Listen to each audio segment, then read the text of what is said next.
தமிழ்நாடு அரசின் நீட் விலக்கு சட்ட மசோதாவை ஒன்றிய அரசு நிராகரித்த நிலையில் அடுத்த கட்ட நடவடிக்கை குறித்து இன்று அனைத்துக் கட்சி கூட்டம் நடைபெறவுள்ளது.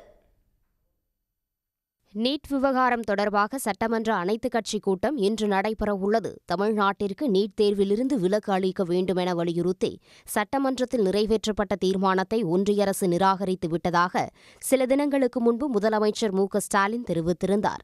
இதைத் தொடர்ந்து அடுத்த கட்ட நடவடிக்கைகள் குறித்து சட்டமன்ற அனைத்துக் கட்சி கூட்டத்தை கூட்டி ஆலோசிக்கப்படும் எனவும் நீட் தேர்வுக்கு எதிரான சட்ட போராட்டம் தொடரும் என்றும் அறிவித்திருந்தார். அதன்படி இன்று மாலை 5 மணிக்கு முதலமைச்சர் மு.க.ஸ்டாலின் தலைமையில் அனைத்துக் கட்சி கூட்டம் தலைமை செயலகத்தில் நடைபெறவுள்ளது.